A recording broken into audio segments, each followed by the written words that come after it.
Good evening, everybody. It is Sunday night at 7 p.m. It's WOSFL Weekly. I'm your host, Jonny Baillie. Delighted to be joined by the gaffer, the main man, the Pyramid Promotions head honcho, making his triumphant return. PG, how are you, mate? I'm good, mate. It actually felt nice. You make me seem like I was important because the night I've had in my house with my wife and my daughter has made me seem like I'm completely insignificant. So I do appreciate those comments. So it's good to be back, mate. Because obviously I hounded you a couple of weeks ago to get on because I'm missing the radio and Des isn't back until I think Tuesday's back. So we'll be live next week. Me, you, and Des.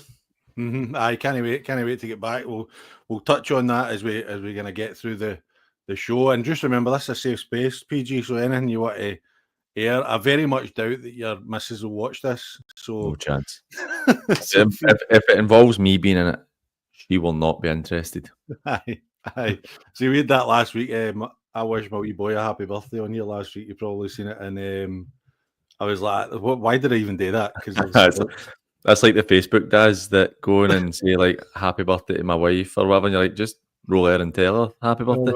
I know, aye, definitely. But we all do it. Oh, well, I don't. Well, I like to say that I do not do that. I never will.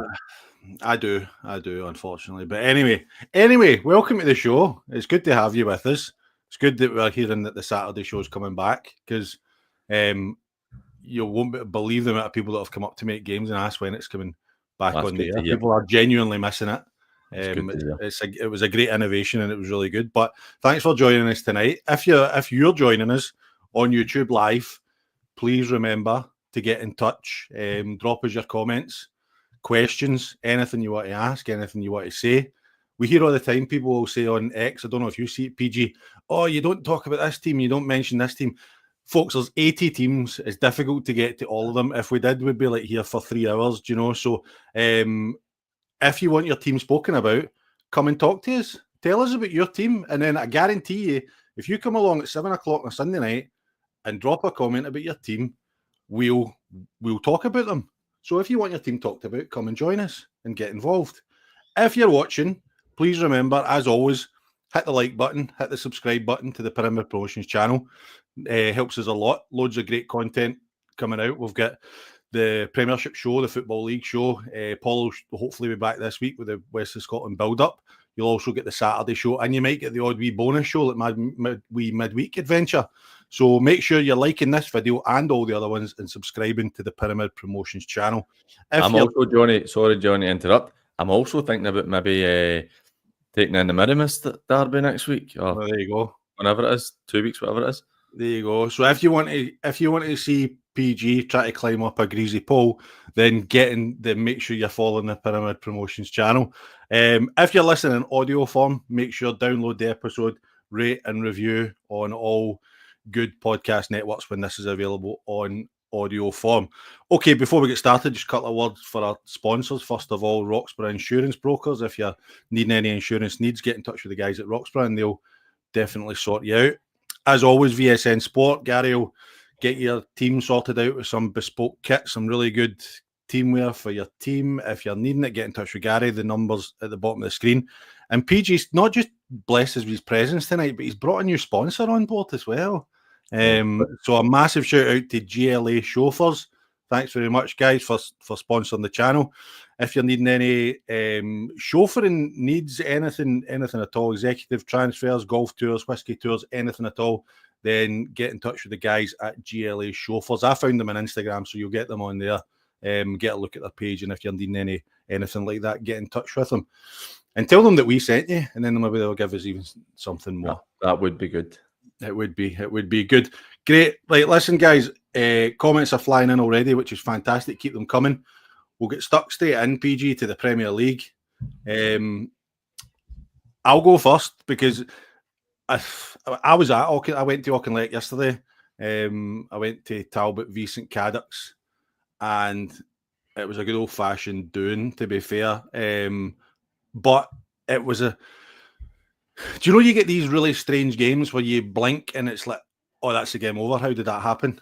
You know, that's kind of what happened yesterday. It was Talbot scored really early on, ahead of a corner. then St Cadoc's went up the park and scored, and it was one each, and then it was kind of eeksy-peeksy for the next wee while. St Cadoc's missed a chance, Talbot goes up the park, scores, and it goes 2-1, 3-1, 4-1, 5-1, game over, and that's it. I mean, I was talking to my mates today, and I was like, they didn't do anything outstanding, but they just absolutely demolished them in that short 15-minute spell. You see the Talbot 19 goals in 4 games. Obviously, yesterday's 7 bumps that average right up. They've only conceded 4 in 4, and we always speak about it on the show is that if you can keep your defence to a goal a game conceding at this level, you will always do well. Talbot look like a wee bit different this year. The last 2 years, they've been really slow starters, and then they've come through at the end, and it's been too little, too late. They look different this year. But for me, St Cadoc's sitting with 4 points from 4 games, this is kind of what I expect from this season. I think that Gary's got a difficult job where he's had to come in. The budget's been cut. Fez is obviously left and gone Stranraer.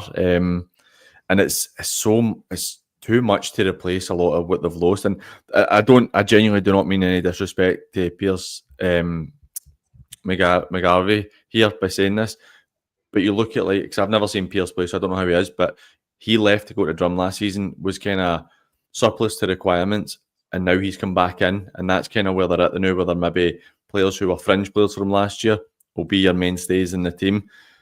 And it's going to be a long, hard season. So unfortunately, there's any relegation, but I think they might struggle to make that top 8. I think they'll struggle to make the top 8, especially going off yesterday. They've got good players. I mean, I thought Scott Ferguson was good for them yesterday. He caused a bit of bother, especially early on, kind of faded out the game as the game kind of went on. But again, it's like you look at Auchinleck turning Hurlford over 4-0 during the week, the first game of the season, and then Hurlford have went on a run where they've won the last 3 or whatever. So that are we at the stage where we can't really read too much into getting a doing off Talbot. You've just got to look at everybody else's results and see what goes on for there. Because Cadets have done no bad. Well, that's one win before yesterday. 1 win, 1 draw, 1 defeat, and I do think that's kind of going to be how their season will go. And will that be enough to get you in the top 8? It might be. It might be that, because I think this year is probably the tightest the league's going to be. I think the quality is very, very close, getting right through the league, barring maybe 2 or 3 teams who I think might push on a bit, but the rest, it's going to be so tight, and teams will be taking points off each other all over the place. Mm-hmm. I agree. And do you think, touching on Auchinleck, what do you think for the league? I think they'll win the league. We predicted them to win the league. I think we did anyway. I went with Johnston Borough, but after yesterday it was like, oof. I think based on how they start, they look like Tucker's finally got that. And I know it's really early doors, it's only 4 games, but it looks like Tucker's going through that couple of years transition period, and they're now in a position where they're quite strong. They're bringing in players like Luke Main and stuff, who I think fits the mould for them, and they're looking really good. But not to discount Troon. That was one I'd said when we were talking about the prediction show a couple of weeks ago. They're 4-4 as well.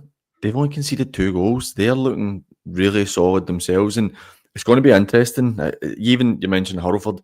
I don't think the Drum will be able to sustain long term to win the league, but the Drum will be a real team that could be in that top 5 as well. And it's Cumnock, Carnarvon have started reasonably well. The Borough still to come into it. There's so many teams up there. Mm-hmm. It's going to come down to the wire, I think. But I think based off yesterday's show, and I was so impressed with Talbot. Do you know what it reminded me of? Like almost like the Talbot of old. Do you know where? And it's quite hard to describe this to people that haven't played against Auchinleck when they were like that. You would come off the park and you would feel absolutely battered and bruised, but no feel like you've been battered in a football sense, but yet you've been beat 6-0. You know how sometimes you play a team and they keep the ball off you and they absolutely dominate you, and it's like they're passing you to death. It's not like that. They just absolutely done in St Cadoc's so quickly. Just smothered them, overwhelmed them completely. I spoke to Josh after Pollock went down there and get beat, and Josh was saying, like, the patterns of play and stuff. And I don't know Tucker, and like, can I coach me for a bit? Tucker's not the type that goes through patterns of play, but they have a style and they have a system of play that everybody in the team understands. And you're even looking at like Luke Gillis, he's got a couple of goals in the last couple of weeks. This is his third season there. He's quite a young guy. He's only 21, 22. Players like him are starting to find their feet. They've now played 50 or 60 games for the Talbot. They're established players. They're kicking on. They've still got McPherson and stuff like that. There's so much experience.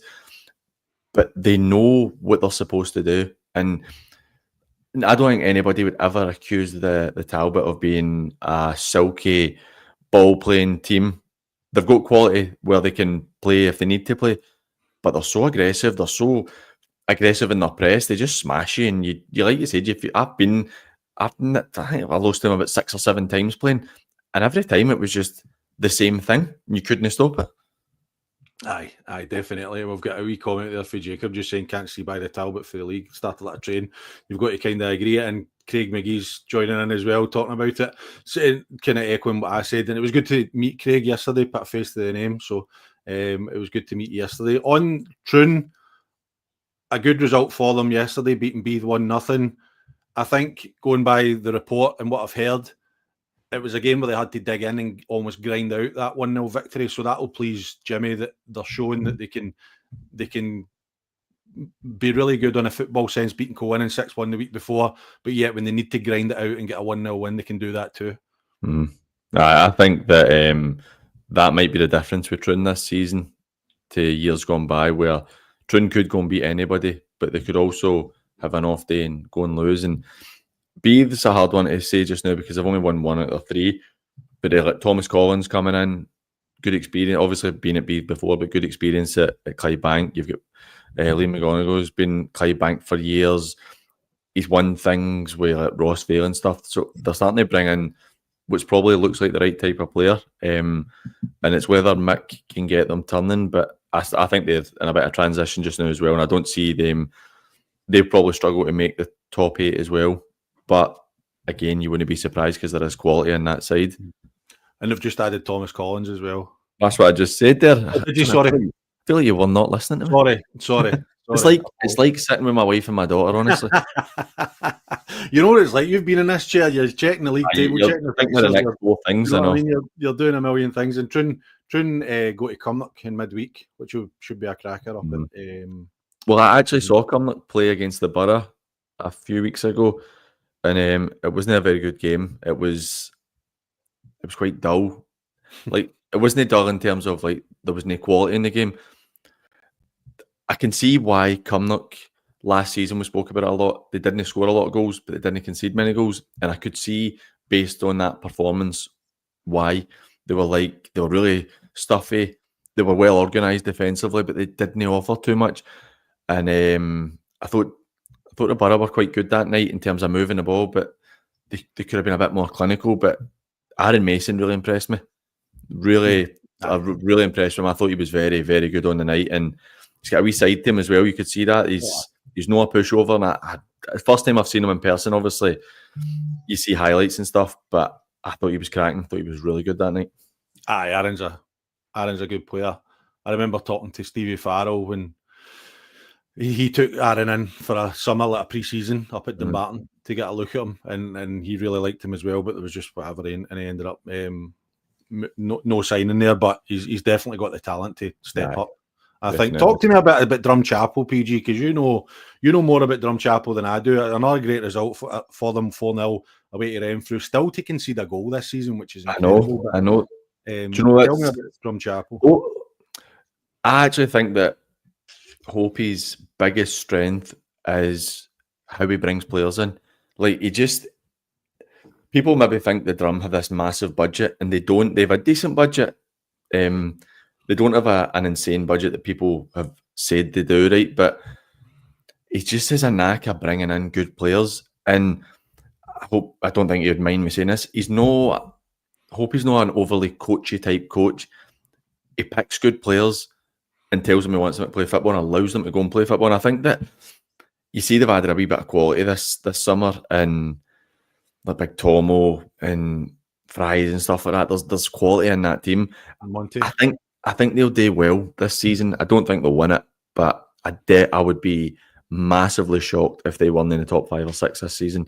And despite Renfrew no having won a game, they don't lose lots and lots of goals. I know they have lost 10 goals, right? But that was 4 goals yesterday. They don't lose a crazy amount of goals, and for the fact that the Drum went down to Renfrew and took 4 of them was quite impressive, I thought. Mm-hmm. Aye, and Drumchapel still to concede is. I know it's really impressive. Is a really impressive, record. What about Atherley and Glenafton? Glenafton again, a team struggling to get wins on Atherley. Struggling to get some wins under their belt. And Mike's just commented there, just saying that they were in front twice against Glenafton. Missed a decent chance at 2-2 before Glenafton scored the winner. And we talk about it all the time on this show. Fine margins when you get to the Premier League, and that's looks as if that's what's happened in that particular game.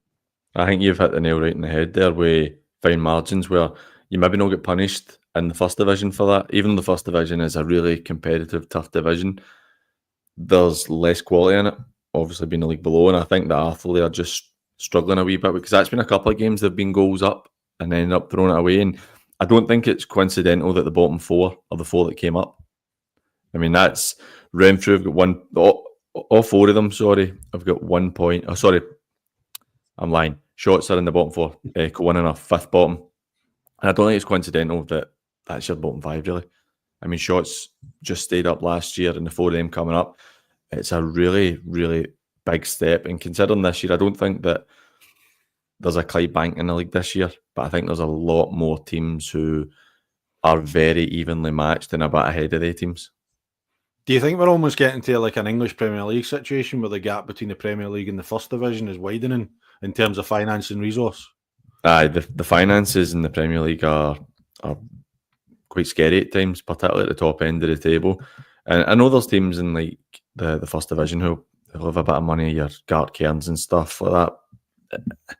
But I think you're right. There is becoming a bit of disparity between the top teams and the divisions below, because I feel like the bubble's going to burst in the next couple of years. I don't think teams can sustain the money that are getting thrown about, particularly the lower teams, if you're not able to be licensed and get the bonus of the Scottish Cup games that does bring you in a bit of money, particularly even if you get put out at the early stages, you still get a bit of money for the competition as well, which is obviously not something you get in any other competitions.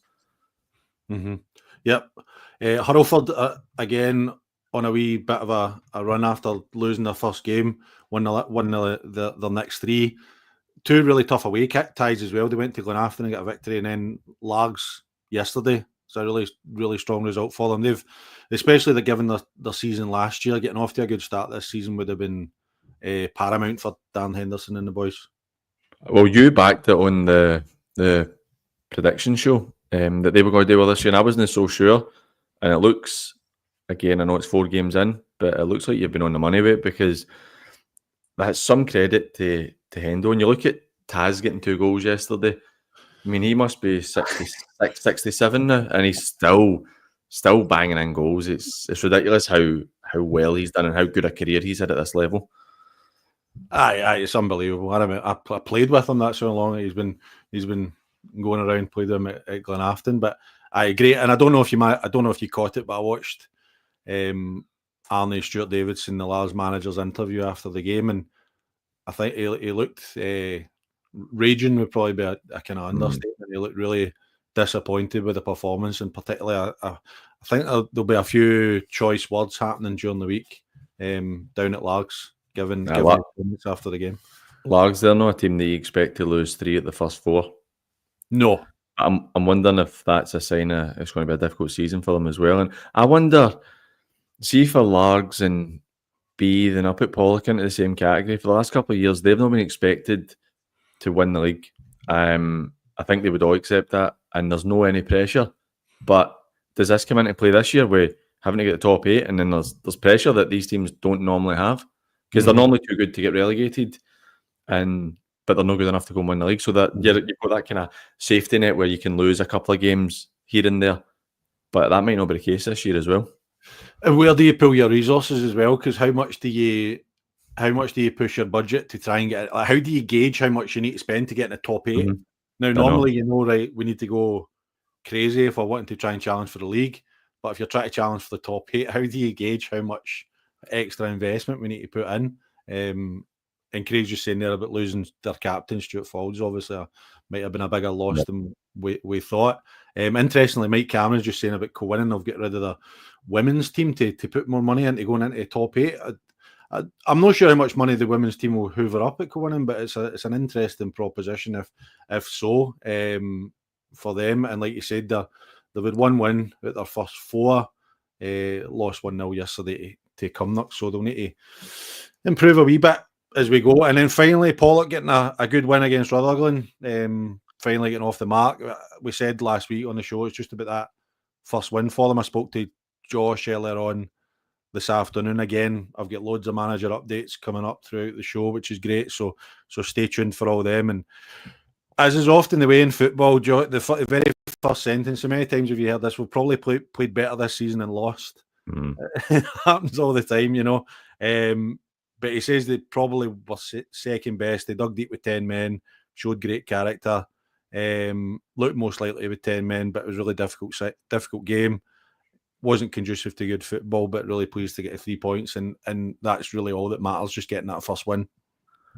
Definitely. And I think that the manner rate as well, scoring and injury time, that can be really important. That's where you need to, if you're Maxi, that's where you need to go. Look, guys, it's not been a great start, but you showed some character, you showed some commitment. The backs were against the wall. You've managed to go and get yourself the 3 points right to the death. And that does show a bit of character for the players, because I don't imagine the Pollock fans will be particularly happy. And we know there's mitigating circumstances that the budget's been cut a lot of times in the last couple of years, which obviously makes it really, really difficult.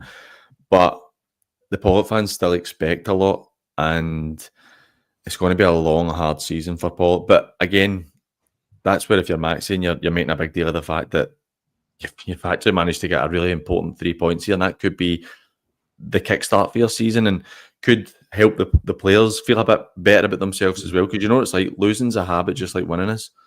Aye, and you want to show that they can, you can win games, and what you're doing is working, and so they believe in you. I always say it's about trust. It's about the players trusting your methods, that you know what you're doing, and then you develop trust in the players to carry out your instructions, but that only grows if you win games. Aye, you know, definitely. You need to win games in order to gain that trust from each other.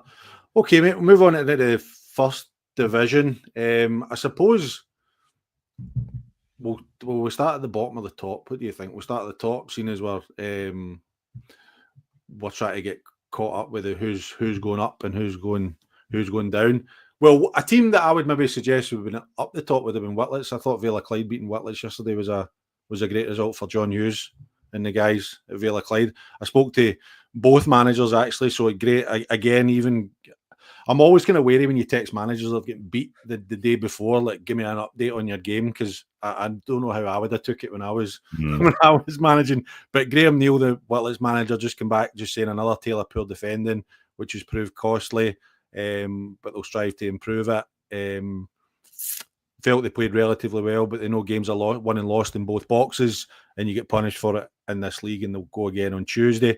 And then John Hughes, after he sent me a picture of his pint of lager beside the pool, I think he's on holiday, just saying they were 2-0 up after 30 minutes, had to defend a lot of long throws, lost a poor goal right on half time, and then lost another 7 minutes into the second half. Regrouped, made some changes, went 3-2, had a couple of chances to make it more, but take the 3 points, felt they deserved winners in the end. It was a wee bit of a turn up for the books, that result. What's your take on it? We spoke about this yesterday with Whitlets. I'm a bit slightly different opinion for you. You know more about the Ayrshire side of things than I do, but I thought Whitlets coming up, yesterday was their first defeat. The draws, obviously, that could kill them later in the season, but I feel like them coming up, a top 8 finish for me with Whitlets is I think that hits the remit for them. They do have the quality to go and win 3 or 4 games in the bounce, but they just need to be wary of They need to be wary of the draws. But again, Villa Clyde, we spoke about them lots last season. I know they'd lost the first 3 games, but they're a team that they can go and beat the Rock, they can go and beat the Meda, they can go and beat Gartcairn. They're that type of team, but then they can go and lose to Lanark or whatever, you know what I mean? The teams that are down the bottom end of the table. That is the type of team there. But for me, it was a really good win for John. But I still think that Whitlets have got quite a bit more in them. Did you see the video on socials of McDevitt and Ali Love? No, I've not seen it. I was out last night, so I have not seen it. It's class. You need to go into the Whitlets Facebook page. I think it's up to like 240,000 views or something like that. It's really? Good. Aye, the two of them are just having a wee tussle down the line, and then they're squaring up to each other and getting in each other's faces and stuff like that. And it's quite aggressive, but I like it. It's good. It's a good watch. You should have. Nice. I'll need to check it out. Aye, definitely. Petershill and Thorneywood, 9-goal thriller. That's what it's all about. This level. That's what it's all about. Give us 9 goals any day of the week. That's what this level of football is so good for. It's like you look at now because of the radio. When we cover the Lone League, I keep an eye on the Lone League every week as well. And you don't get a huge amount of goals in the Lone League, but in the West, you still get your 8s and 9s thrown in every now and again. We get them quite regularly. There was a few yesterday, but I think Thorneywood will be disappointed with that. That would have put them top of the league if they'd won yesterday. And I think Adam's done a really good job there. I think that coming in last season, they had a really good run and then fell away at the end and just missed it. But he's done a good job, and I think that's one they'll be disappointed in. Petershill, that's a good win for them. They really needed that because they're sitting at 6 points for 3 games. At this stage, that's quite a difference for sitting with 3 points for 3 games. It looks a bit more encouraging. I spoke to Adam earlier. He was saying that it was incredibly windy, which I think was actually a theme from a lot of the managers over yesterday. He left me a voice note, and I was chuckling out loud. He kind of said the wind was just blowing the ball anywhere it wanted to go, and usually that was in the net.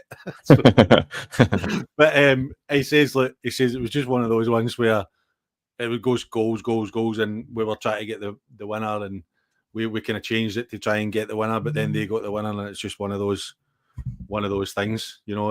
But he didn't sound too despondent about it at all. I think he's just saying how exciting it is for the level, but not for managers and coaches. You should ask him because I seen his pub get a nice new liquor paint in it. You should ask them if they want to sponsor us as well next time you speak to him. Oh well, I'm trying to get him on. I'm trying to get him on the show. That'd be good. That'd be good to hear from him because Adam's no one that you see a lot for him on social media or stuff. And like obviously that he's a pretty good playing career, and he's had a great start. So I'd imagine even though losing yesterday, he must be pretty happy with how the season started for them. Oh, I know, he sounds delighted. I mean, I actually played with Adam at Glenafton, the same place I played with Taz, so we're all just together at Glenafton. So, but he's done really well there. And another team that's doing really well, Gartcairn, have started the season really strongly. 3-0 Nielsen. I think it's been a really good start for them, and they'll be disappointed not to have 9 points instead of 7 because obviously the opening day they were 2 up, and then if I'm remembering it correctly, they were 2 up and ended up drawing 2 each later on, which I know would have been really disappointing for them. But I spoke to Dak maybe a week or so ago, and he said they've got a really good squad. He says there seems like a good kind of energy in it, and I think with McStay and Darren Barr, with their experience, and Dak with his nonsense, the guys in the team will enjoy that side. There's kind of 3 different characters in there who are all good football guys, so I think that they could have a really good season this season. Mm-hmm. Yeah, I spoke to Ryan McStay as well earlier on, and he was just... You should get him to do a voice note. He hates voice notes. Well, he always just types out a big long message, to be fair to him. So, and he was just saying again, like the wind, it was very windy. He watched Nielsen against Thorneywood, but he was really impressed with them. They were up against it first half. Took the game to them, got a goal just before half time. Second half, he says, is the best they've played in terms of keeping the ball and pressing to win the ball back, and they were relentless, never let Nielsen settle, scored 2 very good goals, and could have been more delighted with another clean sheet and sets us up for a tough game at Rob Roy on Wednesday. It's fair enough. Can't argue. I know, and especially those clean sheets, because you're right, conceding 4 at Whitlett's first game of the season. 4 each, that's right. It was 4 each. It was 4 each, and they were 4-1 up. And it's just, and it's kind of panic stations. You want to try and get that tidied up, don't you? I mean, I'm going through it. It may well look weird. It's a disaster. It may well in terms of defensive record, but it's if you're losing goals, it kills you. Just Dougie, just to let you know, we've not covered the Meda and Borough game yet. I'm maybe going to put a poll up and see whether I should, because it's not technically a West of Scotland Football League game. So you'll need to tune in all the way to the end of the show to find out if we do cover it or not. And and Oliver commenting on Bell's Hill flying. I saw your comment right at the start. Ollie, take it easy, mate. Right, we'll get there, Ollie. We'll get there. And we're going to spend the reason we're kind of rushing through this, I'm going to try and spend a bit more time on the lower levels, because we never really got to it last week, because me and Michael Pender spent ages talking about the Premier League and the First Division, and we get into some deep chats about coaching and all that kind of stuff. But anyway, Darvel getting the first win, important for Michael Oliver, getting that first win under the belt. And I said to Michael, and I said last week that they probably just need that first win to give them a wee boost, a wee momentum shift. So it'll be interesting to see where they go from here. They definitely needed that, and considering the fact they've conceded 12 in 4 games is a bit worrying for them. And after last season, obviously was nowhere near what they'd expect for Darvel and how it's been the last few years. I appreciate, again, they're another one of the clubs who don't quite have the same finances that they did, but you expect Darvel to be up there challenging, not just to be in the top 8, but to get possibly a bit of silverware. And I think that they really, really needed that win yesterday. And Kilbirnie are very similar to what they're like the last couple of years, but they're a tough team to beat. And that's a good result to go there, particularly when they were 2-1 down and then getting the win late on. The draws are creeping in again. We spoke last week and we said they got that 1-0, I think 1-0 win against Ardrossan last week, or 2-1 win against Ardrossan last week. And we said about the draws creeping in, and the 2 draws for the opening 4 games. So hope it doesn't go down that route. A really good result, a positive result from Muircup, beating Cumbernauld 4-2. It was a game that I could have probably seen go either way, but really pleased for Ross Cusick and the guys to get a win there against a good Cumbernauld side. I was quite surprised at that yesterday. I thought Cumbernauld would get the win there. I think Ross has got a good team and he managed to keep a hold of pretty much everybody that he had last season. But again, that jump for the second to the first, like we're talking earlier about the first to the Premier, I think it is quite a big jump. I think the only one that's not that big a jump is going for the fourth to the third. It is a big one, because there's borderline Premier League calibre teams in that first division still, and for Muircup to be playing them and being competitive is something they'll be really happy with. But that was a really good result yesterday. I know that Nizzy and Doles will be quite disappointed not to have come away with something there, but they've got a lot of experience in their team. I think they've got a decent side as well, and I think that they'll probably be all right this season. Interestingly, Cumbernauld 1-0 up at half time. I know.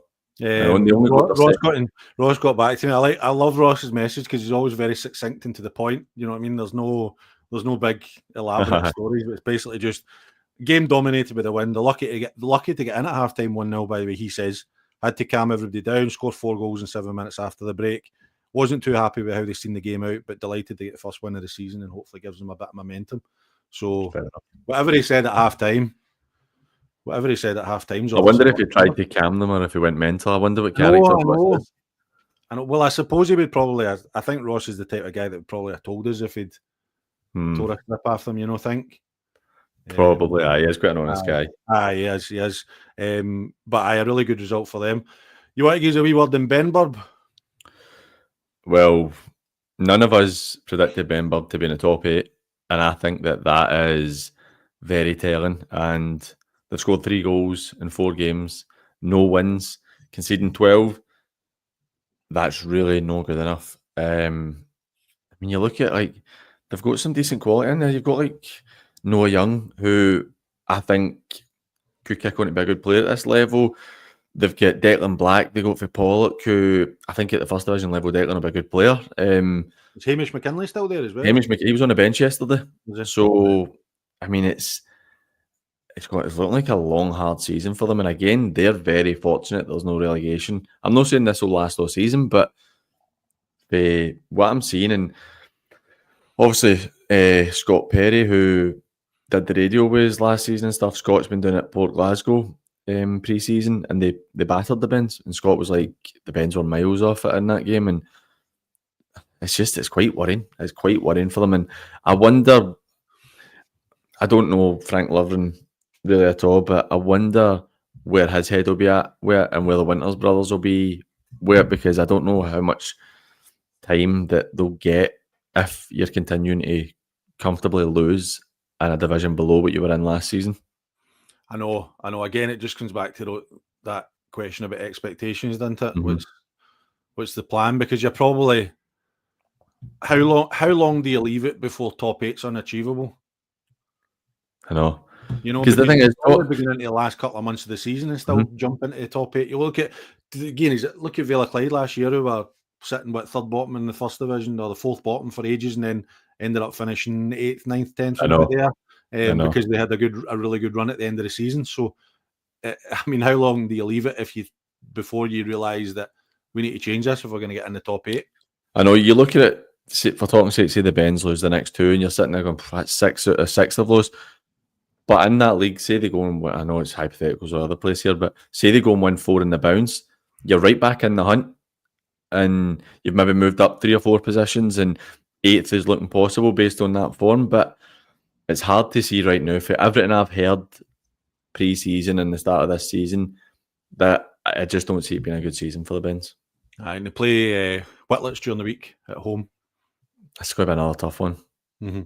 I think they all are in that league, though. That's the thing. Nah. I think they all are in most of the leagues. It's great. It's so competitive. And finally, Lanark drawing nil each way. Rob Roy. And saying that, I've got nothing on that because I think Gibby's going to be absolutely fuming at Rob Roy. Lanark have obviously had to rebuild their team, so I think if Lanark do anything at all this season, then it's been a pretty good season. It reminds me a bit like the West Park scenario a couple of years ago when they get promoted into the third, and the whole team basically left and went to the Rock. For them, just whatever they can get for me this season will be decent. But that's a good result there, and a good result against Darvel as well. So they're obviously no mugs, but Rob Roy's got to be better than that. And as much as I really like Gibby, I've known Gibby a long time. I thought they would be, because they finished the season well and they brought players in, and you're looking at them thinking it's really positive. They've got obviously the new stadium. They brought players in. They finished the season really well. I expected them. I think I tipped them to be up. I thought they would be top 8, and I'm not saying they won't be, because again, they could go and win the next 2 games and they're right in it. But that's not a good start. 3 games without a win. I think they really need to improve. Okay, Ollie, I hope you're listening. We're into the second division. Bells Hill are flying now, aren't they? that they've really surprised me. I thought they would be all right this season, but they've really surprised me with how well they've started. And I don't know much about them. PG, do you know much about them? Educate me. No, a great deal in terms of what their players are like and stuff. Like, I had a wee spell at Bells Hill many moons ago, but they seem like a club who are going in the right direction. They've got a good manager who knows the level really well, and Greenock are no mugs. I mean, to take 4 off of Greenock's, that's a pretty impressive result for me, and I think that Bells Hill, they look like they're on for a good season. I spoke. Gary Fleming left me a voice note as well after this morning, just before he went on to the golf course. So I appreciated that. But he was just saying that he didn't feel that it was quite a 4-1 game, but them's the breaks. Unfortunately, at this level, I think they were 2-1 down, and they're kind of pushing to try and get back into the game, and then they get stung. But really positive for Bells Hill. I mean, that's an unbelievable start. But did they? Am I right in saying did they not start? Was it last season or the season before where they started really strongly as well, and then kind of 2 seasons ago they were absolutely flying, and they kind of bottled the league. It looked like they had it completely sewn up and then bottled it. So it'll be interesting to see how they carry on. Another good one for not if you're an Ashfield fan, but Ashfield getting beat 8-0 off Maryhill. I mean, that's last season. I can't actually remember how many games they won, but it was not many. That's 4 defeats in a row this season, and it's not even like it's tight ones. They've conceded 17 goals in 4 games. Maryhill, who haven't had the best start, go and take 8 off them at their own place. That's quite concerning. I know, again, Ashfield they're going through a real transitional period, but there's got to come a stage where you say, and I know Peter's not in there too long, but there's got to come a stage where that can't be happening. Like a bit of doing can happen every now and again, but you can't be getting beat convincingly regularly. Mm-hmm. That's where maybe there's people have got to start looking at themselves as well. Players, coaches, management have got to start looking at themselves and say, do we just try and shore it up for a few weeks and make ourselves hard to beat, and then try and progress for there? But aye, that's a sore one for them. But a good result for Maryhill, one that they needed. Aye, you need to see those shoots of recovery if you're on it from an Ash or shoots of potential. Do you know what I mean? I spoke to Mark Young, the Maryhill manager. He interesting from him. He just says night and day from last week. They made 5 changes and asked for a reaction. Certainly got one. They were right on it. And they were 2-0 up flying before they get a man sent off, utilise the space and the spare man. He said it actually could have been more, but it's exactly what they needed to kick on. But it's interesting that he made those changes to the team and got the reaction that he was looking for. Well, let's be honest, they've not had the easiest of starts. The first 2 games are the top 2. I mean, they drew with the Thorn, which I think was a pretty good result, and then obviously lost to Bellshill 3-1 last week. But that's a really difficult start because 2 teams, only a couple of teams in the league haven't lost, and that's 2 of them. So I think that Maryhill, their position might be a wee bit false based on who they've had to start. But Mark will be delighted with that, and that gives you a bit of confidence that you're able to go and score so many goals and get such a convincing win. Mm-hmm. Absolutely. What do you think of Blantyre beating Cambuslang 4-3? Well, I really did not fancy Cambuslang for anything this season, so they've had a really good start. That surprised me how well they've started. 3 wins out of the first 3 games. Blantyre, that was a good result for them yesterday. They really needed that, and it showed a bit of character scoring late on as well to come back and win the game. I wonder if Ross is starting to get his marker on the team now after last season being a bit of a horror bag, but they look like they could be up there challenging this season. Mm-hmm. Aye, we played them last week, and I thought they were decent. They were decent. I think they'll cause teams bother this season, definitely. And I think Cambuslang, again, they've started the season really well. It's scoring goals again, as usual, like they always seem to do. It's just whether they can continue that. Fourth beat, drawn 2 each way. Bonnet and fourth, always good for goals. Bonnet and kind of up and down. Scored 10, conceded 9. Do you know what I mean? Just kind of eeksy-peeksy along the way. But draw, just a draw, isn't it, really? It's no surprise, that result for me. I wouldn't have been surprised if Bonnet had won 4 or 5-1, but I'm also not surprised that it was a draw. That's kind of like you said, Bonnet are very up and down, and they'll be one of those teams that I think they'll feel the pressure later in the season for that top 8 spot because they are so hit and miss, and I think they'll kind of be in that 7th, 8th, 9th type position come the end of the season. Again, I spoke to Ian Waite, the Bonnet and assistant. He was just saying that the common theme throughout the afternoon about the wind kind of wasted a lot of the game. They were comfy in the first 30 minutes, didn't have the cutting edge, and then they get a man sent off. They scored right on the stroke of half time, and then kind of lost 2 soft goals. Dylan Caddis, their goalie, made a couple of good saves. Last 15, they flipped the game, and they looked like they were going to go on and win it. They got the equaliser, and then they lost another player for an off-the-ball incident, but they've not seen the video yet, so they didn't want to comment. But then they were under the cosh a wee bit going into the last minute. But I think he's quite happy with a point, based on how the game kind of went, But when we played them, I thought they've invested pretty well this season. I think fourth, in the players that they brought in, like they brought in 3 from Whitlets, Thomas Dempsey, Ryan Nisbet, Jason Walker. At this level, I think they are good players in this division that could actually get them to the topper end of the division, I think. I think so as well. You know that bringing in players like, and you know them better than me, but bringing in players like that should improve you, particularly when they've lost like Jordan Banks and Jordan Ryan, where there's potential goals for they two. They've obviously went back to Craig Mark, and you do need to replace them. But I do feel that Bonnet will be fighting about that kind of that 8th position. Will be close for them. Mm-hmm. Yep. Thorn going to Larkhall and winning 3-1. Good result. Larkhall, not an easy place to go. Good result for them. I think Larkhall are a bit like Bonneton, which they're quite a funny team, and it's either shit or sugar with Larkhall. It's Can you say that live on YouTube, or we're going to get demonetized? I think we'll be all right.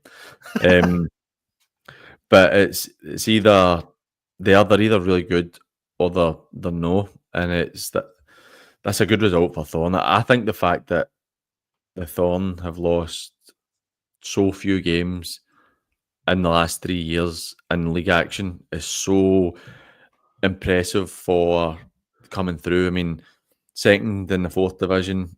If it had been another 3 or 4 games, I think they probably would have nipped it and won it.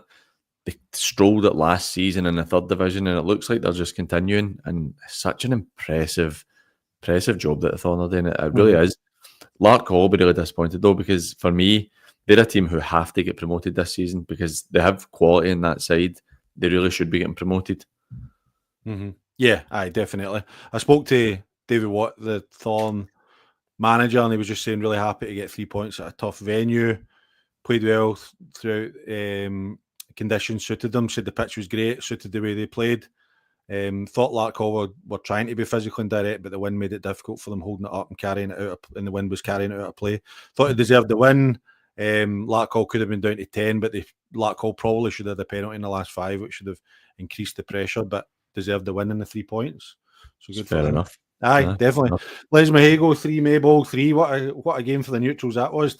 6 goals, 4 penalties, 2 missed, 2 scored, 3 red cards. That's what the West of Scotland's all about.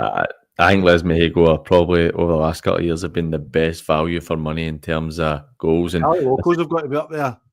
Aye, well, to be fair, they do like some mad results as well. But I think Les Mahago have had a pretty good start, and I know Mabel, that's the first point, and you know obviously much better than me how it is there, but that's actually not the worst result for me for Mabel. I don't know how the game panned out, but getting a point off for Les Mahago when Les Mahago have won the first 2 games and they're looking pretty solid, hadn't they conceded, I'd only conceded 1 in the first couple of games. They look like they could be on for a decent season, but again, you can tell us better about Mabel than I could say. Okay, it's just going to take time, I think, PG. Do you know what I mean? We said that we started, to give you an example, so we started the season, the first league game, there was only 1 player that was there last year that was in the whole squad, never mind the team. It was in the whole squad, so that gives you an idea of the rebuild that's undertaken. And you know what it's like, it takes time to bed players in and get things going. But it's like we said with Ashfield as well. You need to see those wee signs of recovery and signs of positivity.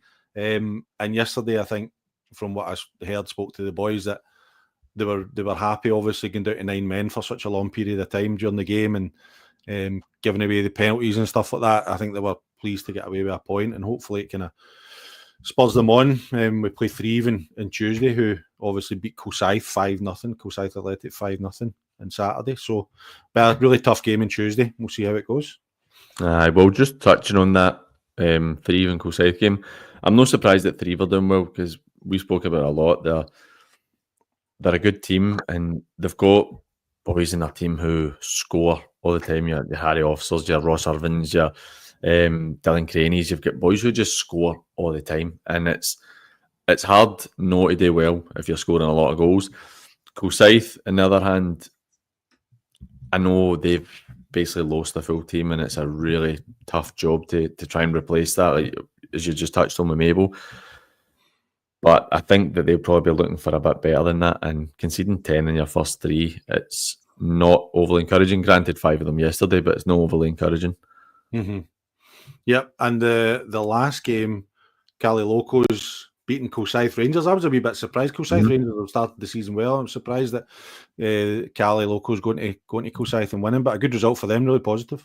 Aye, it's Kilsyth one I thought they were going to do better this season. Like, I thought they would be maybe really pushing for top 4 or 5, but they're a funny team. They seem to be like, again, there's a lot of teams in that league that are really good or they're quite poor, and there's maybe a bracket of 4 or 5 of them in that league that fall into that category, and I think they're squarely in it. They'd be disappointed with that, but Cali Locals, that's a good result for them. It's I feel like Cali Locals are a kind of funny club. Because obviously they don't really have any fans for the separated for WOSFL. I don't know what they're like for income. The guy on Twitter seems really keen on pushing them to get 9,000 followers. That's the only thing I ever see. But no, I think it's good that they're still a competitive side when it seems like everything's stacked against them. Aye, definitely. Okay, into the third division. Knightswood beating Lugar 7-0. Craig was in the chat saying it's going to be a tough season for Lugar. I think it is with the turnover of players there, but really good result for Michael Pender and the boys, just taking care of business, and 7-0. Can't ask for much more than that. No, that's a really good result. They obviously had the wee blip when they lost a couple of weeks ago. Aye, Craig Matt. Aye, but they've got a good team, Knightswood, and I think that we all predicted that Knightswood will be one of the teams to be right up there, and I think that they definitely will be.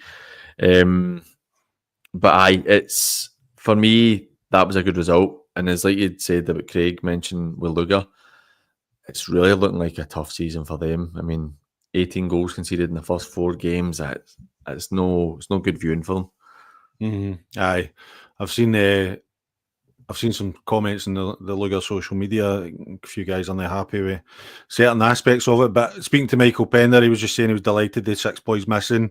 Boys took a learning for training into a match, carried it out perfectly. Decision making was excellent, and great to see patterns from drills come to life in a game. Coaching masterclass from Michael and the boys. So a fantastic day all round. But really positive result for them. I'm sure they'll be up the top end of the table as we go. Interesting Friday night. I didn't see this one coming. Glasgow Uni 1, Dorai 8. I know. Do you know what? Actually, I didn't realise that was the score until I looked at the bottom of the screen there. That is a surprise for me because Glasgow Uni obviously won the first 3 games, had a really good start to the season. Don't get me wrong, Dorai, I think they're going to have a really good season. They've got good players in there, and you've got like Fraser Cowan up front, who I've seen him play a couple of times. I think he's a really good player at this level and scores goals. But I was surprised at just how convincing it was for Dorai, and because I thought Glasgow Uni were a bit better than that. Maybe it was just a bad day. I seen Dean Keenan said on Twitter that he knew Glasgow Uni had a few missing. So I don't know what the story is there. I don't know. Maybe somebody can educate us. But maybe somebody's birthday party, like that soft play or something. Maybe it was 2 for 1 in the union or something. But I didn't see that. I like you, I expected Dorai to have a really good season, but I didn't expect it to be quite as convincing as that. I mean, that's a really impressive result for me. Another good result I thought was Ardea beating Girvan 1-0, close game. I spoke to Sean Kenny. Sean's actually unwell at the minute. He wasn't at the game. So if you're watching, Sean, all the best from us. And I know I spoke to you earlier and I wish you all the best, but I'll do it publicly because then I can get the credit for it. Do you know what I mean? So hope you're doing all right. But he was just saying that boys did well first half, maybe could have been a couple of goals ahead before they scored. Second half, Girvan come onto the game a bit more as your shape went a bit, but boys defended well, really solid performance. And I spoke to Dean Keenan as well. Dean left me a voice note and he was kind of saying along a similar lines where he felt like they did reasonably well, could maybe have nicked a point, but it might not have been justified, if that makes sense. But it's funny, Dino texted me Saturday night just saying, what did they say? We've got the best defensive record in the league, but we're the only team in the region not to have scored a goal. So that, do you know, actually you saying Sean's not been well just reminded me of something, and it's to go off topic, no football related. I just wanted to say on behalf of the channel to Gary McCann, former Pollock and Johnson Borough player, that everybody's thoughts for the show are with him and his family, as his daughter's been really unwell at the moment. Sadly, she's been in hospital for a wee while. So just on behalf of us, I don't know if Gary watched it, but really hope that you and your family are going to be all right, because it's a really tough time. But aye, back to the football. Ardea definitely needed that. They had a good start, winning the first game of the season, then losing 2 in a row, and we've all tipped Ardea to do well, and I think they will do well. But it shows that this league's, I think the third division is really tight this season. I think there's a lot of quality with the likes of Knightswood and the Port going up, Craig Mark coming down and adding a lot of strength to their team. Easterhouse being a great addition as well. There's definitely quality in this league, and that is a big win because, like you said, Dino said, they're not losing many goals, but I'm wondering if he's a wee bit concerned the fact that they've not scored a goal yet. Mm-hmm. But that is a really important result for Ardeer because it's one they probably wouldn't have liked to have slipped further back against teams like Knightswood and Dorai. Mm-hmm. Aye, and it's funny because I spoke to Dino during pre-season and he was saying about their defensive record was really poor in pre-season, and then they've went into this season, they've went into the competitive stuff and fixed that, but just no fixed the other end. But for Ardeer, just that sometimes those again, knowing Ardeer's Park, anybody that's been there, big massive open space, I'm sure it would have been pretty blustery there as well, and sometimes just grinding that out makes a big difference and will give them a wee bit of confidence moving forward.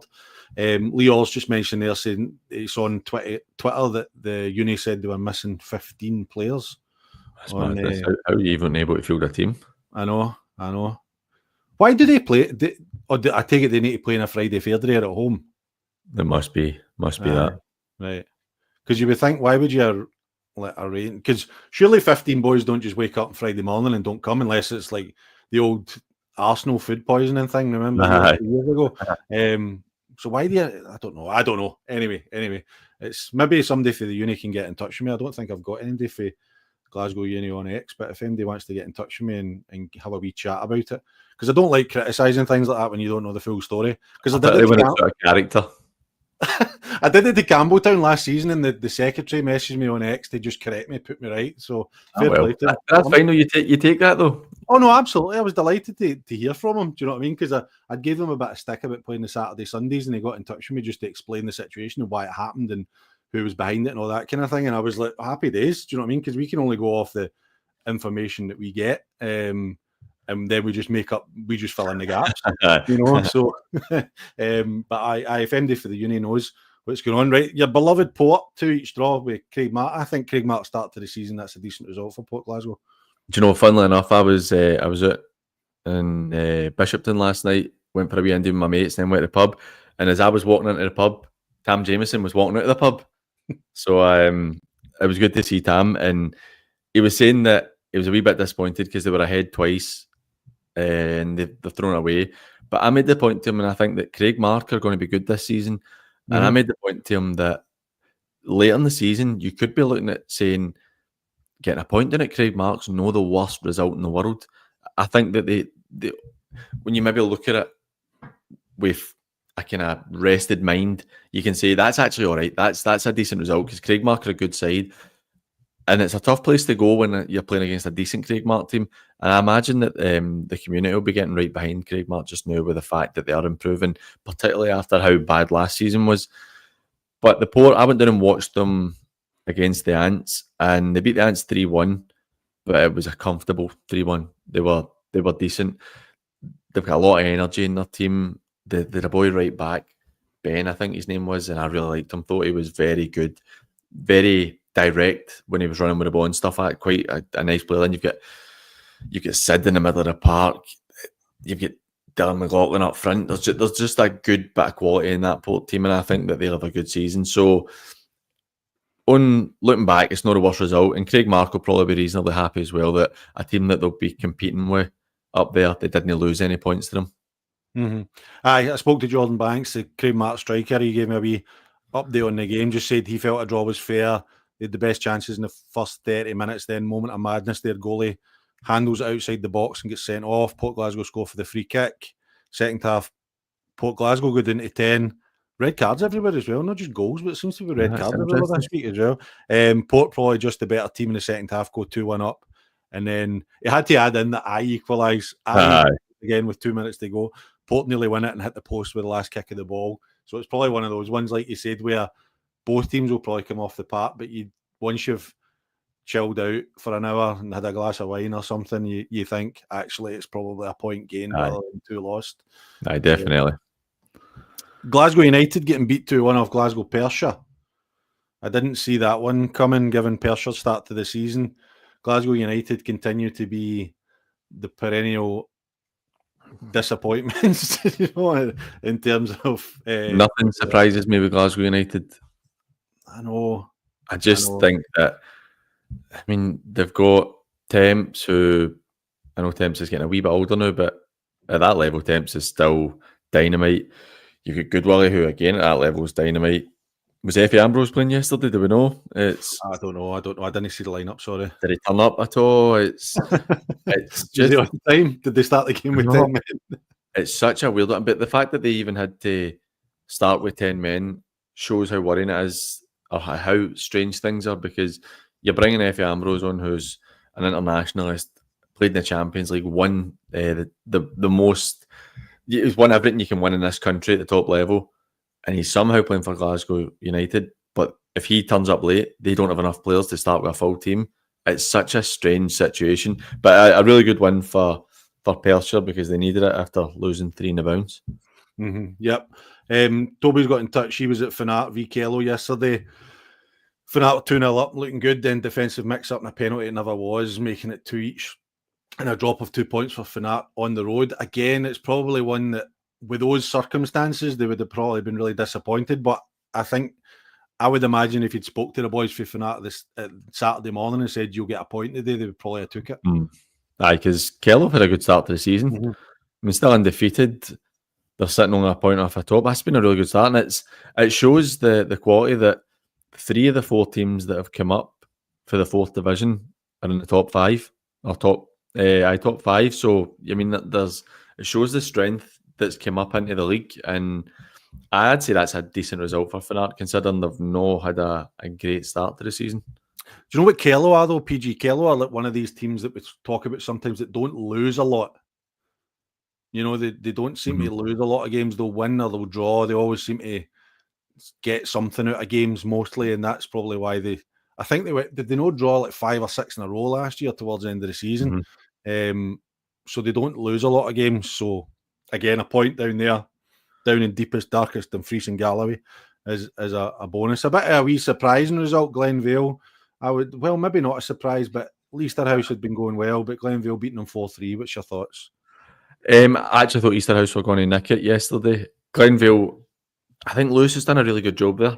I think Lewis McKim's, considering his first job, I know he's been in a few seasons now, but I think he's done a really good job.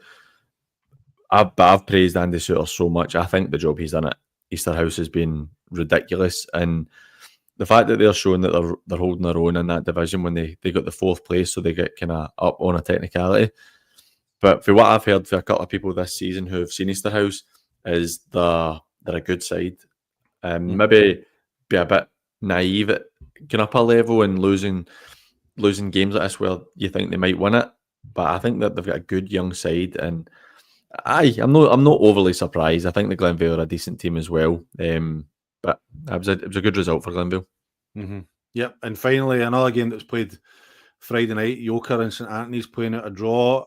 Again, good for Martin Montgomery to get that first point on the board. Yoker had started the season really well, but 2 young teams getting rebuilt as such, so a draw probably maybe predictable.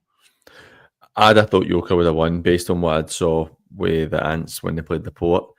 The big Scott Anson playing up front, and I almost feel like that's become, just based off of the game I've seen, it was like it was a hindrance, because Anson's still got a lot of quality. I know he's getting on a wee bit, but he's played at a really good level. He's a bit of a monster in there. I mean, he's so physical and strong. He wins so much. But I felt like the Ants went long to him, and Anson was doing his part. He was getting flick-ons, or he was making it difficult for centre-halves to clear their headers, but he had nothing coming off them. They just banged it on, one-dimensional, and didn't get up and support him, which surprised me, because I thought that they were maybe going to be a bit more expansive in the way they were playing, particularly having Monty coming for the 20s background, and that's generally what you find, that the guys that come for the 20s, they try and play quite a bit of football. But it's a good result for them. They needed that. Mm-hmm. Yeah, I spoke to Martin. He didn't message me about yesterday's game, but he messaged me about last week's game on the Monday morning, which then he realised, I just realised you needed this for yesterday. But what he said last week was interesting, because he said that they need to just start taking chances and cut out the individual errors. So to walk away with a point against a Yoker team that's top half of the table, he'll probably be pleased with that. You would think so, and it's important just to get that first point on the board, because at this stage, they've got games in hand against most of the teams. If you win that, you move up to kind of close to that mid-table place, and your confidence is going up again. So it's no the end of the world, but I think there needs to be improvement. Mm-hmm. Yep. Okay. Last but not least, the fourth division. We'll start. We've got a wee comment here from Sam Garrett in the chat. Thanks, Sam. Just saying that he was at Irvine Vicks v West Park yesterday. I'm assuming he's saying he's talked about Irvine Vicks went 2-0 up after 50 minutes, decided to stop playing. West Park deserved the win, but first goal was a good few yards offside. Ref lost the game with 2 sending off after handbags. That can happen, but surprising result for you or not? Not as much. Mm-hmm. I was surprised at that. I thought that Irvine Vicks were a stick on. I mean, West Park had won the first 2 games, but I felt like Irvine Vicks were going to win that. And then when I was at work yesterday and I was catching up on the scores as they were coming in, I saw that Kev Adams scored 2. I think it was set him up to 197 or 6 or 7 goals for the club. And I thought, well, that looks like that's that game dead and buried early doors, but great effort for West Park to come back and win it. And I think that West Park, they'll be a wee surprise package this season based on how they've started. They're looking like a decent side, but I'd imagine Ben will be really disappointed because that's him now 3 points behind Carluke. And without having spoken to Ben, I know his eyes will be on winning that league, and you don't want to be losing any ground, particularly with Carluke, because they're looking really good this season. Really impressed with the start they've had, and again, 4 wins for 4, only conceding 3 goals. I think that's been really impressive. Do you think West Park's a surprise being up there? Because they were up there for quite a lot last season. I feel like when I say that, I mean that in the sense that I actually think that West Park might be pushing for the top 3, where I wouldn't have thought before that they were going to be good enough to do that. So that's maybe I've not worded that properly. Them being a top half, I expect them to go up, but I think that they might push a wee bit closer than I thought they would this season. Mm-hmm. Mm-hmm.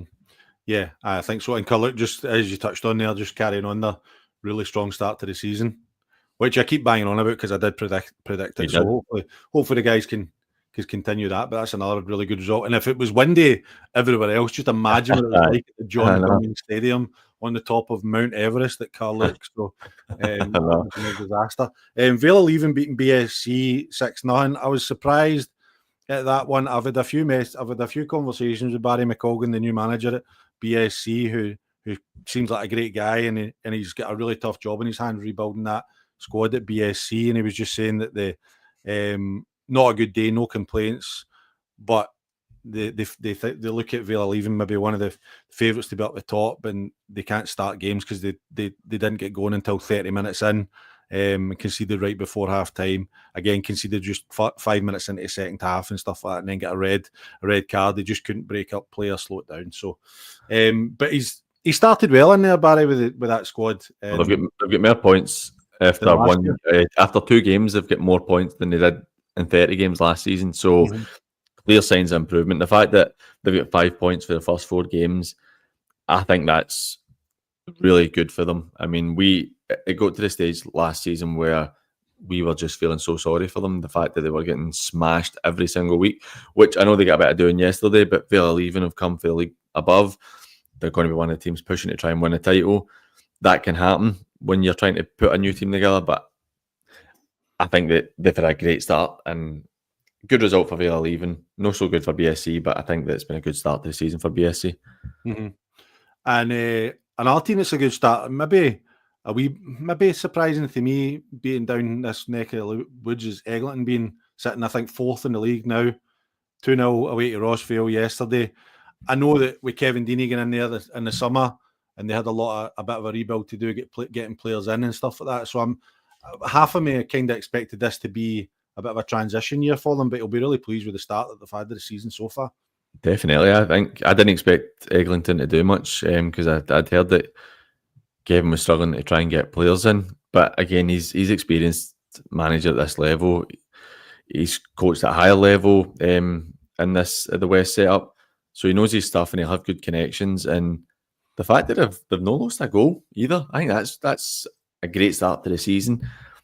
I think that I don't know how long they'll last for, but I think that's a really good start for Eglinton, and I think they've got to be really pleased with that. But Rossvale, on the other hand, it's a hard job for Barry, with Josh leaving a lot of the squad left, and you seen them doing the open trials and stuff. That's always a big red flag when you're really struggling to get players in. So the fact that they've picked up 4 points in the first 3 games, it's no too bad.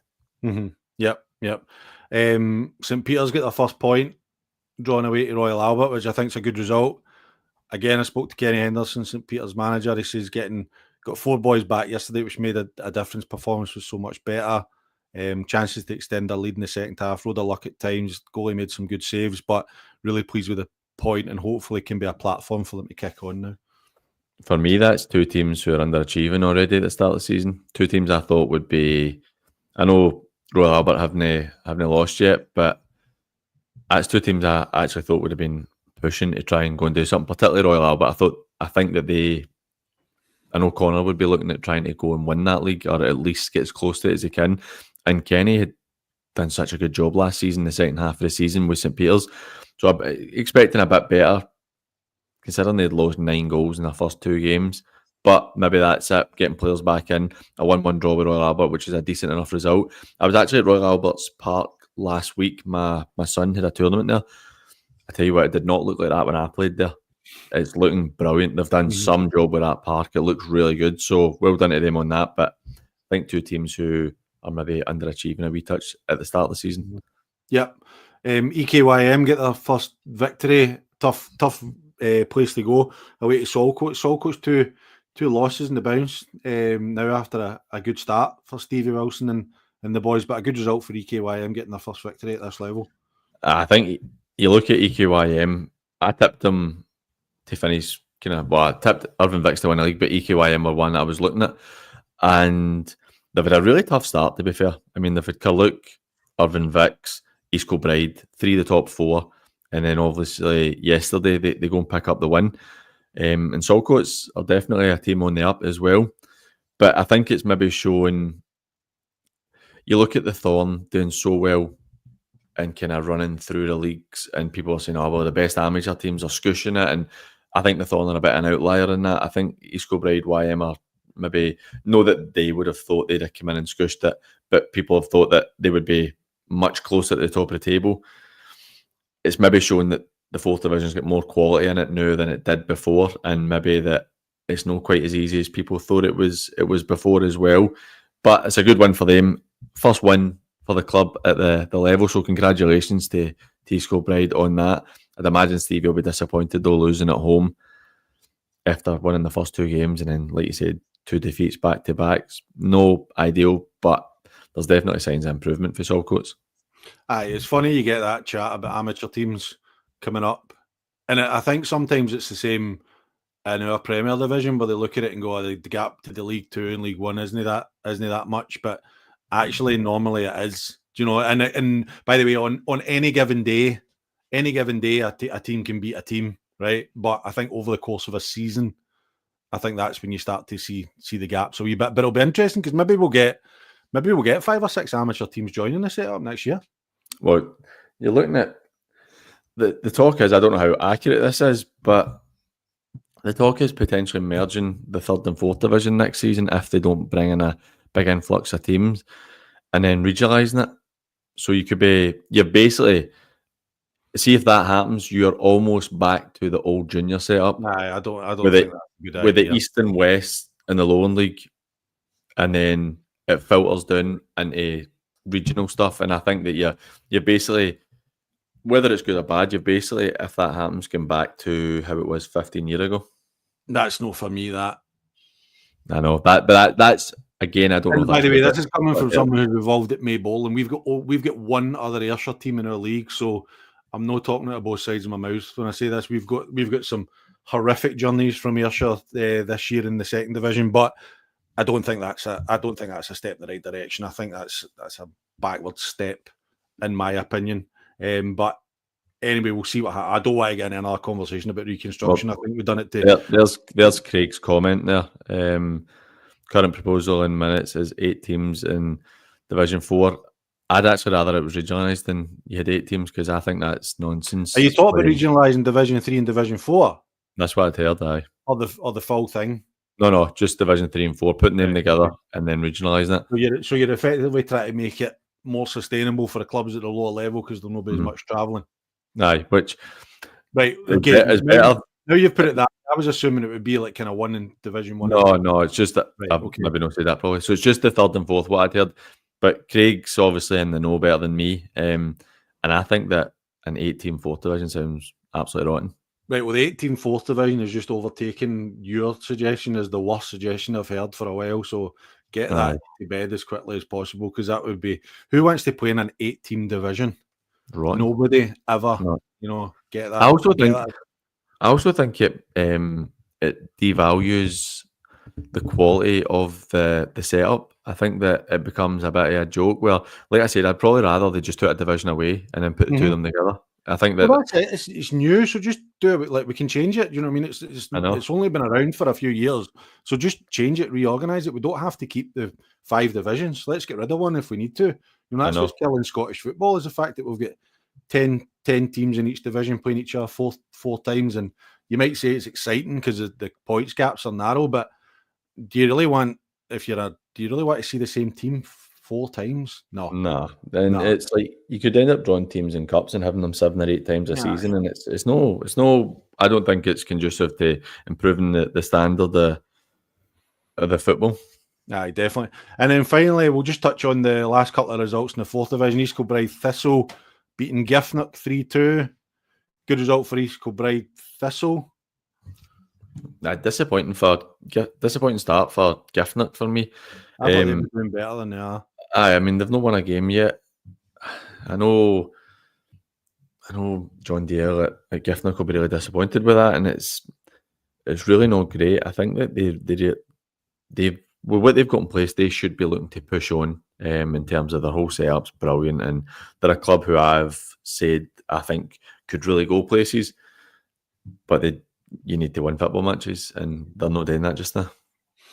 Yep, and you'll need to change your stat about how many games Wishaw have won in the last however many. You always bamboozle me with that one now that they've went to Campbelltown and get a good 1-0 win. No, I don't mean any disrespect to Campbelltown, but that's not a brilliant. That's not a brilliant win either, though. I mean, it's good to get a win, and it's obviously a travel and stuff. Now, Paul, when we did the preview show, had Wishaw going to win the league, and then had them no winning the league, and then didn't have them getting promoted, then had them getting promoted. I don't know what he was thinking, because Wishaw, this is their level just now. The 4th division is their level. They've won 1, drawn 1, and lost 2, which is fair enough. It's the best it's been for them for the last few years, but they've still got a long, long way to go. And I think they'll be pleased to get the win, but I don't think that it's not a result that would overly excite you. Mm-hmm. Yeah. Okay, mate. Let's. Will we touch on Johnston Borough of Meadow? We'll finish up on that. Okay, so I spoke to Greg Mitchell from Johnston Borough. I listened to Murdy's interview as well. He says they started well. They got a man sent off, and as so often happens, the 10 men actually have the better of the game. How often do you hear that in football where that actually happens? But a couple of chances either side. Meda had one over the bar and they had one off the line. Second half, they've scored in the counter from Johnston Borough trying to play out. Then they kind of stepped it up a wee bit. 15-20 minutes they were unplayable, scored 2 good goals, exact same, good ball stood up at the back post. Then the 10 men took effect basically, and they kind of lost. Irvine Meadow lost a wee bit of energy. Says that Meadow's a really good side on and off the ball. Sending offs killed them, but Jamie O'Field, they were well in it for 60-70 minutes. He's also mentioned, and he's asked me to promise to mention that they were missing Matty Grant, Danny O'Neill, Stuart Falls, Malky McDonald, Daz Christie, Kieran Diver, and Leon Murphy yesterday. But what do you think of the result? Given all that I've thrown at you. I think that I'm not surprised that the Borough won. I think Jamie's done a great job at Irvine Meadow. I mean, the fact that they're sitting top of the league just now, even after no playing yesterday in the league, he's done a tremendous job. They get the man sent off early. It's just going to be so difficult because Johnsonborough got so much quality. And I know Greg's said to you all those players that are missing, but Divers isn't playing. Kyle Lafferty scores a double. You know what I mean? It's Kyle Lafferty. It's again, I touched on Effie Ambrose being an internationalist and playing Champions League football and winning the Scottish Premier League. Kyle Lafferty's done all that as well. And it's when I went to the game against Cumnock at Kinney Park, I didn't think that Kieran Diver had a great game. I don't think he got a great deal of service, but I don't think he had a great game. When Lafferty came on, he made a real difference. And I'm surprised he doesn't start more, because every time I talk to somebody that's been at a Borough game, they always say, oh, Lafferty came on and he made a difference. And you're like, I appreciate the Borough spent a lot of money on Kieran, and he is a really good player and he's proven to score goals. But Kyle Lafferty's been, he helped them win the Scottish Cup when he came on as well. He's obviously got a lot of quality. But for me, that's a decent result for the Borough. Jamie a bit disappointed. But I was talking to Mark for the Meda, Mark the physio. He was updating me when I was at work, and we were both saying, let's focus on the league, getting promoted, winning that league. It'll be their main aim. Aye, Dougie Chalmers just putting in the chat there about saying Meda look good. Ross McKenzie and Ewan Baird were standouts, but Borough were well worth the win. So it sounds like there's no many complaints from the kind of Meda side of things. But see, it's funny you're talking about look at the I'm just looking at the lineup. So there's still Esplin, Rossiter, McShane, McKenzie, Lafferty, Mason. You know, so it's hardly like Glasgow Uni having 15 missing, is it? I know, but a good win for them. Is the draw? Who did they play? Do you know who they played in the next round? Johnston. I've not even looked. But, sure. We're hoping for a wee run in that, definitely. But a good result for them, and then I think they play midweek Johnstonborough this week. So they go to Hurlford on Tuesday night. So that'll be interesting to see if they get some bodies back to go for Hurlford. And Dougie's just saying that they play Whitburn in the next round of the Scottish Cup, so they'll be fancying to get through that as well. That's a good draw for them. Aye. Okay. PG, well, you missed a comment there. That's a great comment. I think that's an excellent comment. Martin, exactly. whoever you are, Martin, that's a top drawer comment. But to be fair, best looking guy in the pot, it's no high bar. Don't you talk yourself in? You're a beautiful bald man.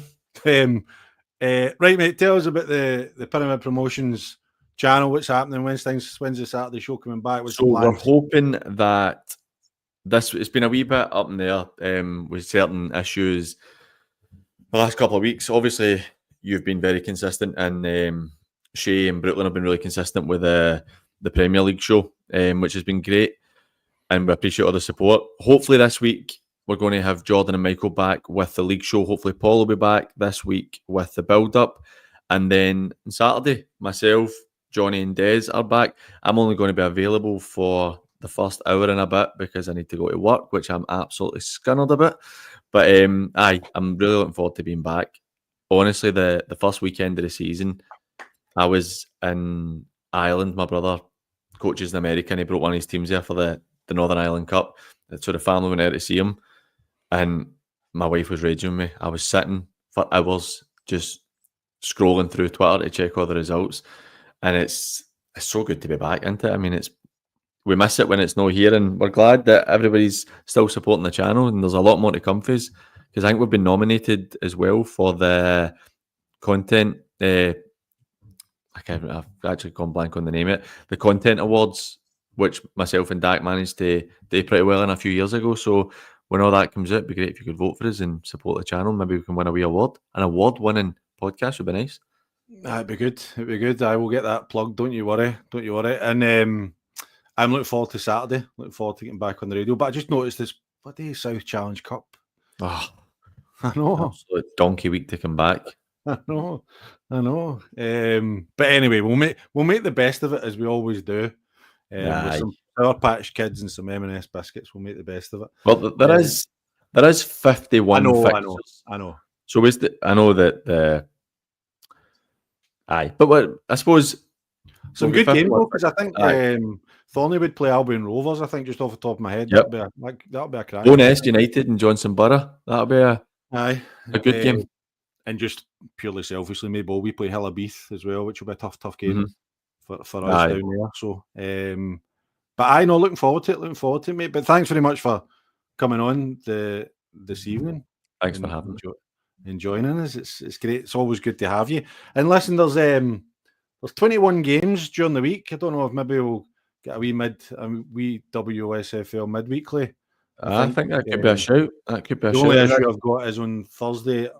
I'm having to watch the wee man because the missus is working and my mum and dad are away to see Nile Rodgers up in Glasgow. So I don't know when I'll get a spare hour to do it. But if I do, then I'll try and get a wee pod out for everybody because I enjoyed doing the last one.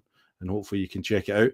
But thanks to everybody that's tuned in. Really, really appreciate it. Thanks for all your comments and questions on the stream.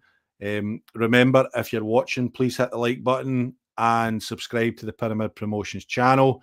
If you're listening on audio form, then please rate and review on your podcast networks. Final shout out to our sponsors, Roxburgh Insurance Brokers, GLA Chauffeurs, and of course, VSN Sport. Now, it was an incredible week. 161 goals over 38 games in the West of Scotland Football League this weekend. Averages over 4 goals a game, which is just incredible. So that probably averages over the price you pay for admission. You're maybe paying, I don't know, maybe £1.20 for a goal. Well, I paid a tenner to get in Auchinleck and get 9 goals. You know what I mean? So it's nearly a pound a goal. So that's not bad. So if you are looking for entertainment, as we always say, find your local West of Scotland Football League team, dig out a tenner, go and support them until maybe midweek. But if not midweek, definitely 7 p.m. next Sunday. I've been Jonny Baillie. He's been PG. Until next week, take care of yourself and each other. Cheers. Thank you.